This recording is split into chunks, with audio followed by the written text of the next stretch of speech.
Good evening, Forever Family. Hey there, Forever Family. Roger and Sarah Stanton here, joining you from Seattle, Washington, where I happen to know a training conference is occurring on March 28th. And I just want to let you know that we are very excited to be with you tonight to get to visit with you all, answer any questions.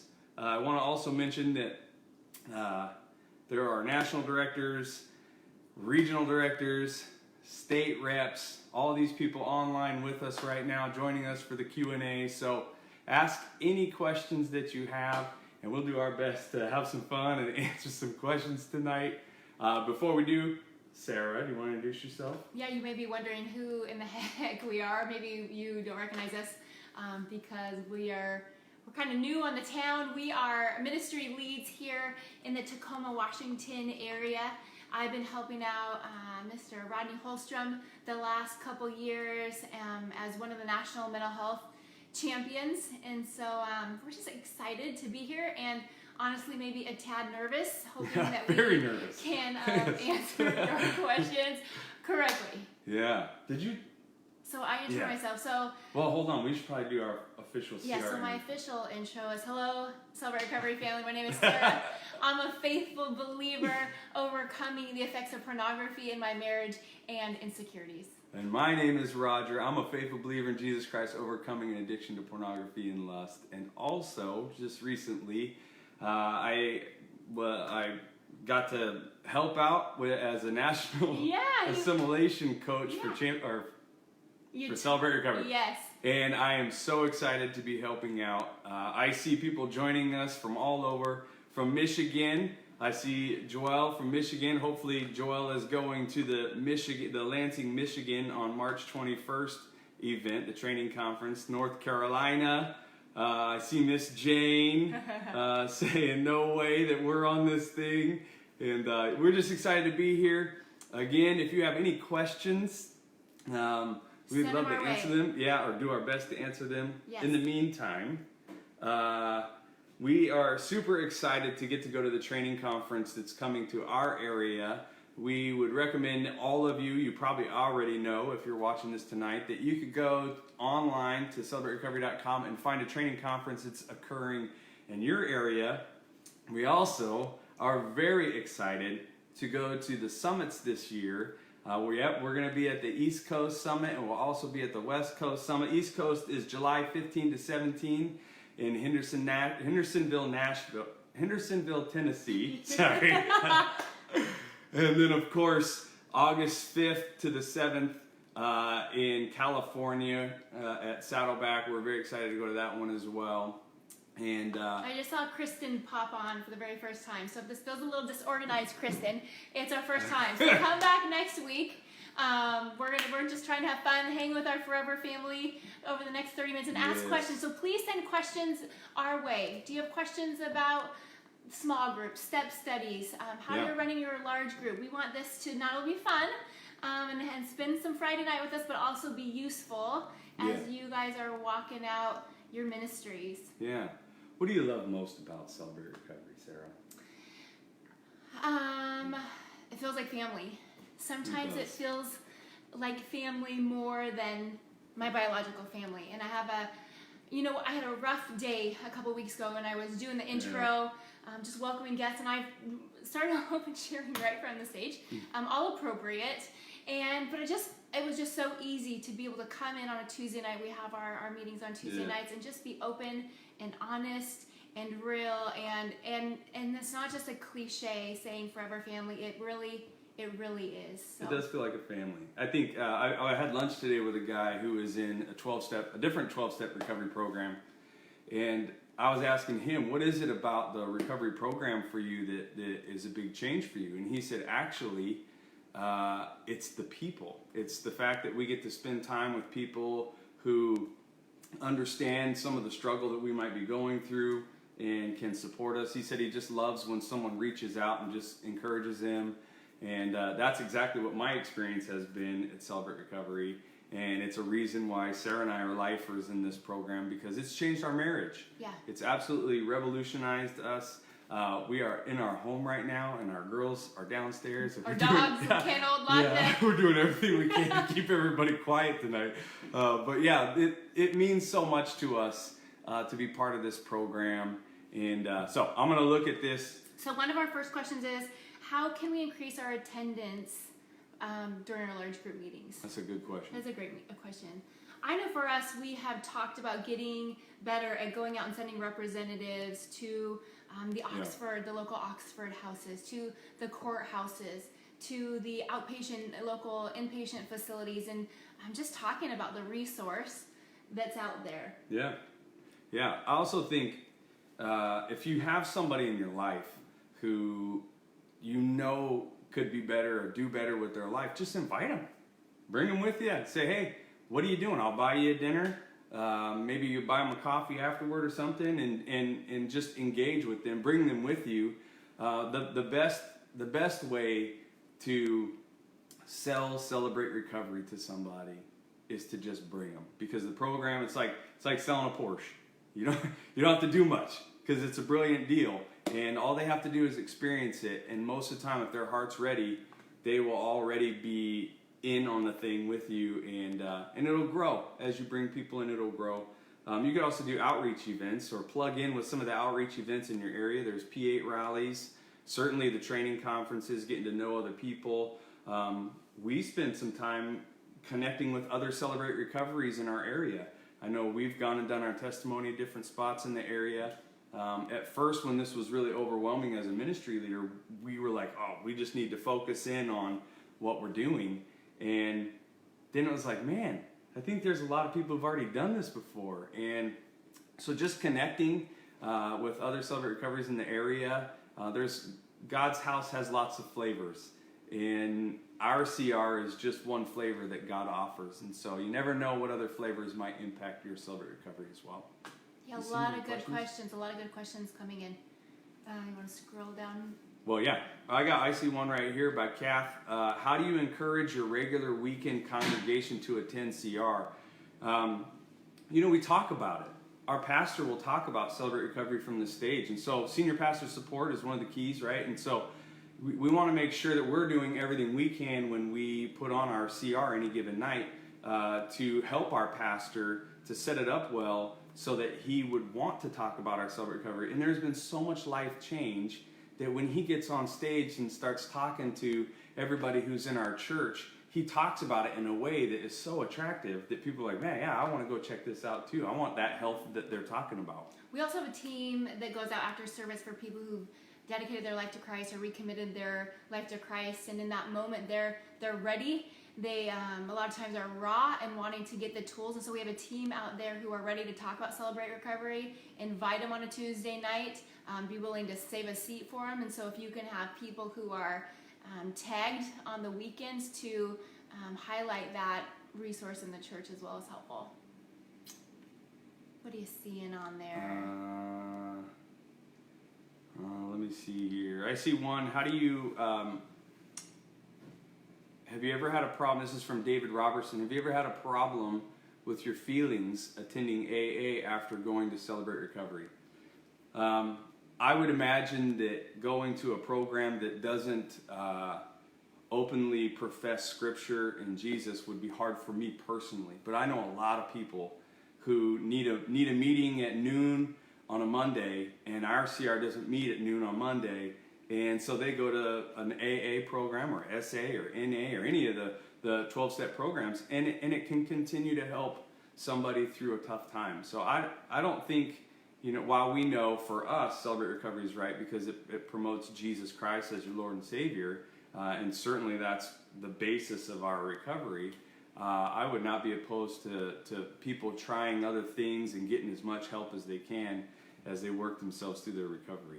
We know several people in our CR who also attend outside recovery meetings as supplemental meetings throughout the week, and that's great. Getting as much support as you need. Okay, let's see. There's this one. You want to look at that one, dear? Yes. Sorry. You want to answer the step studies? The step studies are large Put my glasses on. with 2 leaders. is it a good thing to split into smaller groups to go over the questions? Well, you want to make sure that everyone has a chance to speak.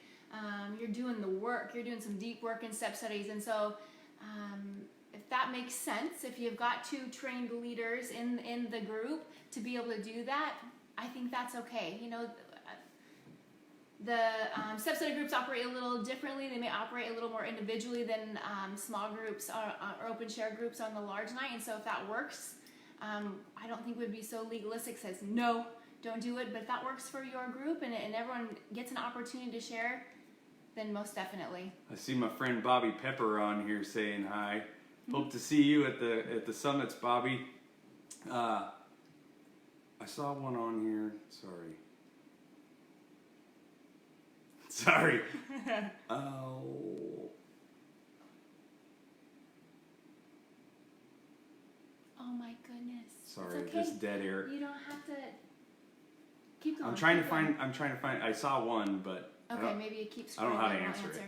If I'm being honest, I don't know how to answer some of these questions. Okay, well that's why we also have amazing people online. All of our directors, our state, our regional, our national, who are online. So keep asking your questions. I see one from Julia Davis. Is there some place I can go to see either of your leaders? That's what I think the question is. The Celebrate Recovery do leads. I don't even know what Celebrate Recovery is. Well, Julia, we are so glad you joined us. Yeah, this is an awesome place to start. Yeah.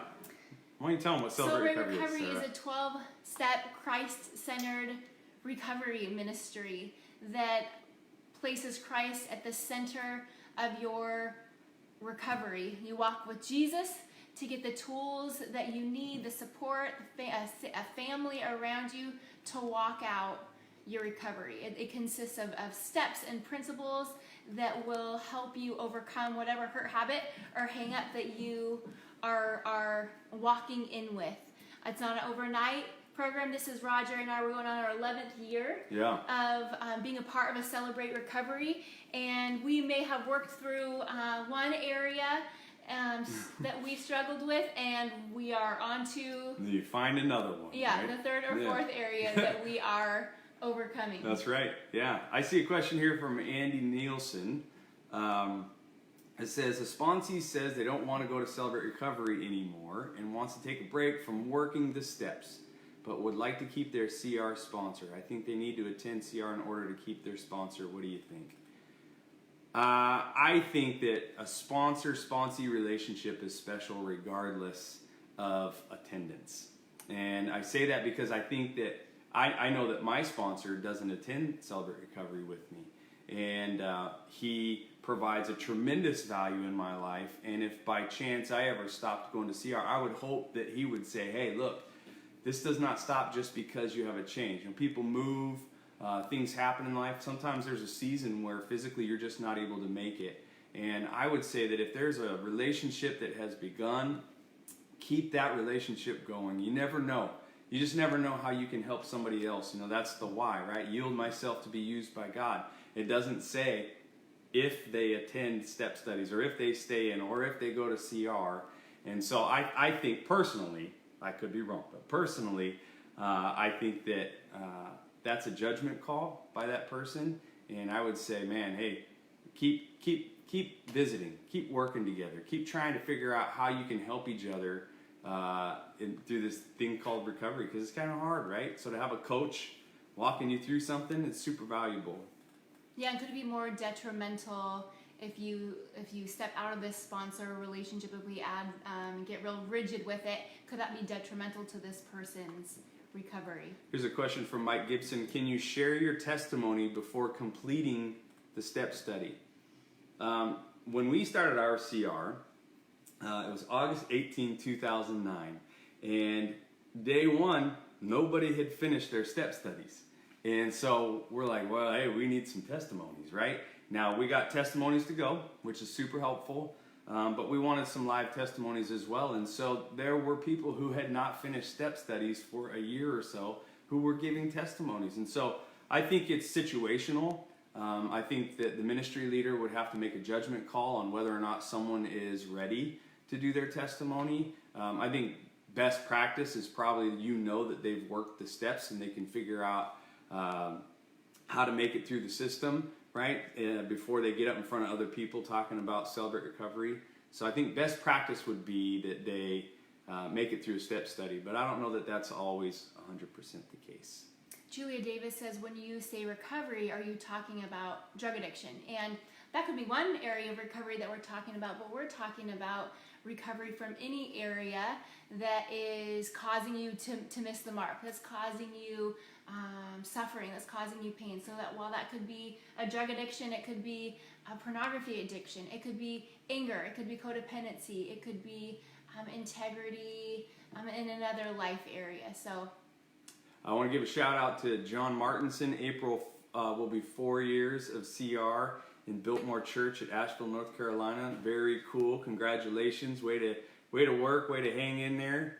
I see Michael Racy also saying CR is huge in my recovery. I love the program. God is so good. We're hearing that everywhere. Anytime you wear a CR shirt, you're going to find somebody who will walk up to you and say, hey, me too, right? Me too. So get some of that gear. Wear it around. Super helpful. So one note, early bird rates end this Sunday for the Washington, D.C. CR training conference. So if you're going and you want to save some money, make sure that you register by this Sunday. I saw someone from the Philippines, a couple people from the Philippines. I also see Uruguay. I wish I could read that. Sir, can you read that? Can I read that? No. Do you want to try? No. Come on. I think they'd like to see that. While I am a quarter Mexican, I am not able to understand that. Oh, I love it. I love it. Okay, now we're looking again. Okay, we got some questions. Did you not want to answer that one? I didn't see it. Go ahead. Okay, go down. So the question is, I just took over as a CR ministry leader at my church. I really feel as though it's more of a relaunch than anything. In the last 2 months, our group has gone from 18 adults to 30. Yes, that's awesome. And we've been able to break up the men's and women's group into 2 groups each. Any tips on what to look for in the TEA members? No. Commitment, a health in their recovery. What are they? I mean, there's interview questions, I believe, that you can find.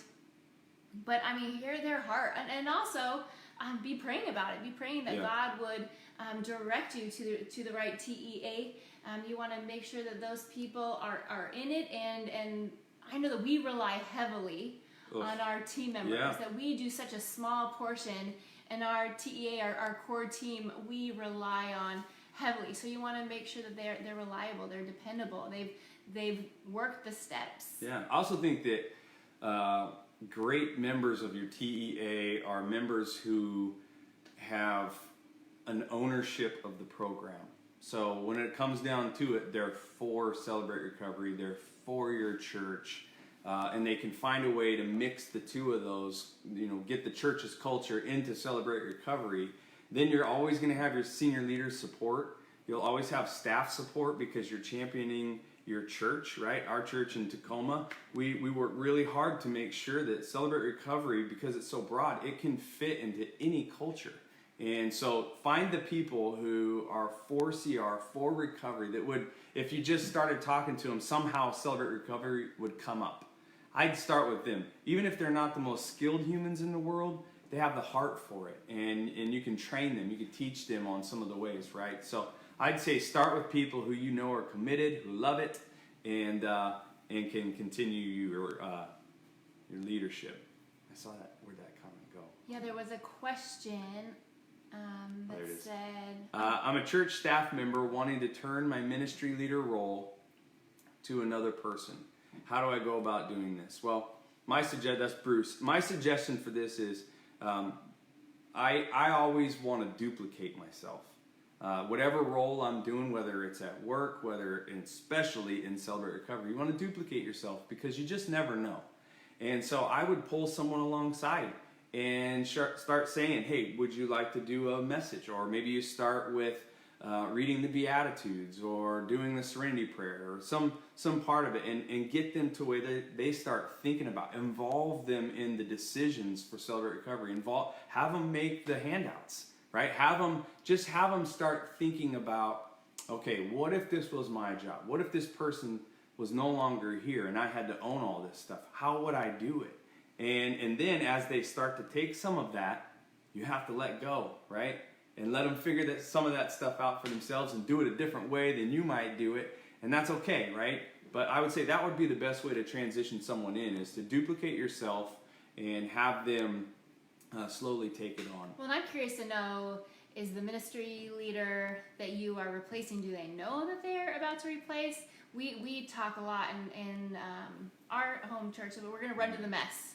We're going to run the mess. We're going to have the tough conversations. And so if this ministry lead does not know that they're about to be replaced, that you pull them in, you have the conversations. We actually took over our Celebrate Recovery about 6 years ago. Yeah. And it was such a beautiful, smooth transition from Pastor Frankie and Kathy. Yes. They started our amazing Celebrate Recovery, and they were foundational in leading us and passing the baton so beautifully. And we know that we won't be ministry leads forever, and one day we will be passing the baton too. And so having the tough conversations and making sure that everyone is on board and it's clear and there's clarity around this passing. Yeah.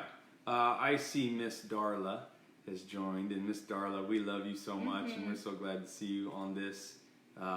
Nice to have somebody in the Northwest on with us. Other people. We have lots of Northwest folks. Do we? On here, yeah. Oh man. Recognizing. By the way, this is super fun, and I don't know. I might have to talk to the bosses and see how many times we can get on here and do this. This is a lot of fun. Yeah. Yeah. Sorry, guys. Yeah. Okay. What else do we got? Okay. Oh, I see Bruce came back. I've talked to him, and he's getting ready probably in June or at our second anniversary. That's awesome. I'd say between now and June, you got a lot of work to do to get him engaged and fired up. And first thing I would teach that person is duplicate yourself. Have somebody come along right behind them so that you're 3 deep on ministry leads and have a lot of coverage. I can also say, I know we're talking about Early Bird ends this Sunday for DC, and I'm pretty sure Early Bird for Seattle ends the following week. Or no, Lansing, Michigan, sorry. It'll be Michigan, then Seattle. The leaders are going out on 3 weeks in a row. Yeah. I think that is so cool. Thank that you, they're leaders. availing themselves to come out and train and teach and hang out and engage with people. I love this program. I love it. I'm sorry. Go ahead. Sorry to No, cut you fire off, honey. away, dear. Fire away. Someone just asked, are there testimonies at the one-day conferences? And every one-day conference that we have been to, that's actually how we went to the summit, is we were asked to give our testimony at a one day. Yeah. And so a local one day, it was in Gig Harbor, which is about a half hour from where we're from. And so yes, come to the one day events if you haven't been to one, or if you've been to several. We've been to several, and there are major takeaways at the end. And it's always fun to see your forever family as you're building relationships. There's nothing like a Celebrate Recovery gathering. Yeah. What else is on there? Mac just seconded that. So Okay. Nice answer, Sarah. Okay, good. I was on. Houston, Texas is in the house. South Dakota is in the house. I love that. Hi, Danny. My family, my heritage is from South Dakota. So very cool. Another Philippines, Bob Hubbard. How cool. Going into week 4 in New Brunswick, Canada. Anna, that's so awesome. Week 4. Anna, what kind of questions do you have if you're on week 4? What are you running into? Catherine, it's getting scrolled by, but can you explain the importance of Celebration Place in the landing? Oh, yeah. Wow, it's huge. I think it's huge. Celebrate Recovery has coined it pre-covery. And can you imagine the kids who are walking or who are experiencing day-to-day turmoil in their home from their parents who are experiencing turmoil? It's absorbed. It's felt. It's in the atmosphere. So to create a safe place for these kids and these youth is paramount. Yeah. And also, if we can start teaching them the tools to take with them before they age into an adult, so that they can handle life's life's challenges, life's storms. Yeah. What better way to set them up? And then also to realize that they're not alone.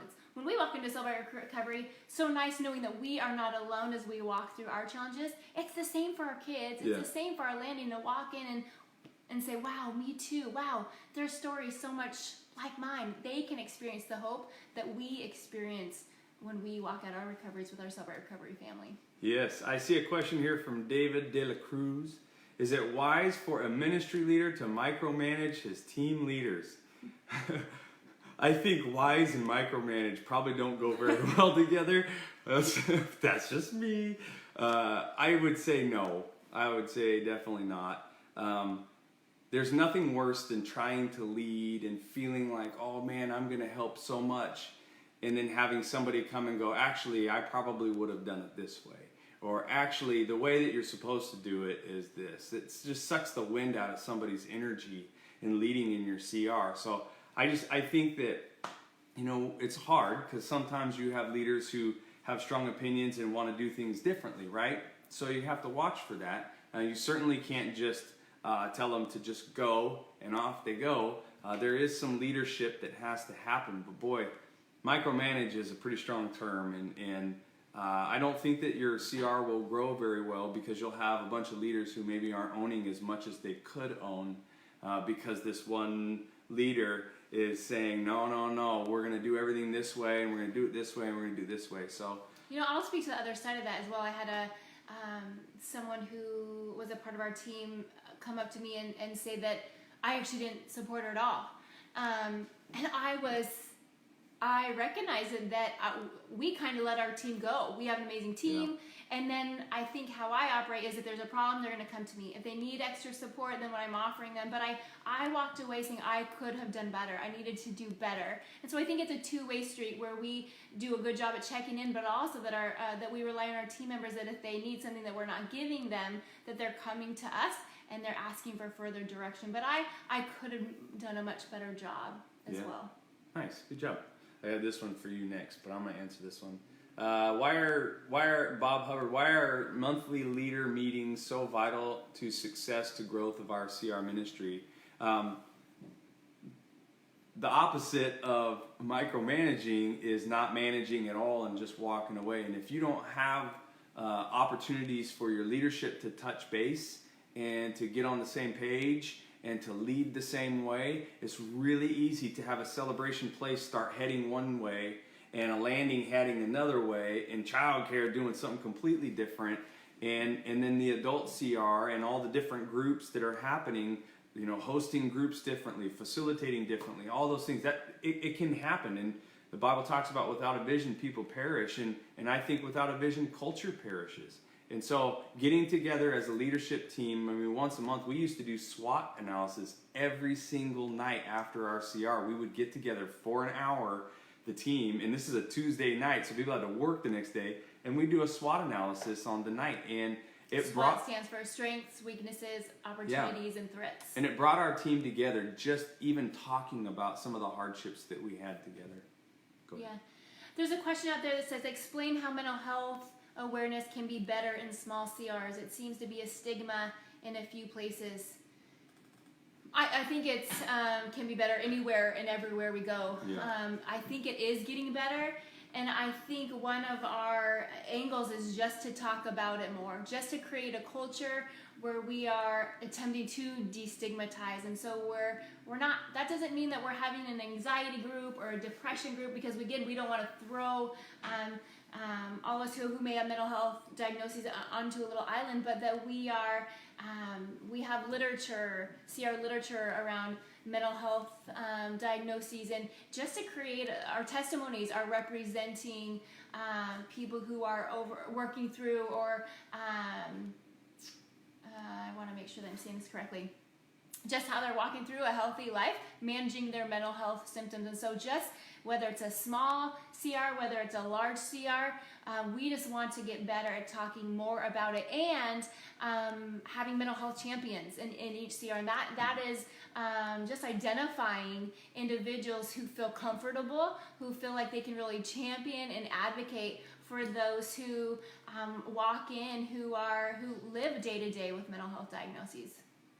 Hopefully You're so good at that. Hopefully I answered your question. If not, ask again and I'll get on after the Facebook Live. DM her, yeah. Or ask Rodney. Yeah, ask Rodney. Yeah, for sure. Okay. We did it. We made it. We made it 30 minutes. We are so grateful that we got to hang out with all of you. You can continue to ask questions, and we will continue to answer them, just not behind a video screen any longer. Thank you, Forever Family, for being so gracious. I see so many people saying that they love seeing us on this, and that is just the greatest feeling in the world, to know that we have friends around the world. Yeah, family. And family around the world. So thank you very much. We love you. We're going to see everybody on March 28th at the training conference, and then, of course, the 2 summits this summer. God bless you. Yeah, we love you guys. We love you. All right. Take Bye-bye. care.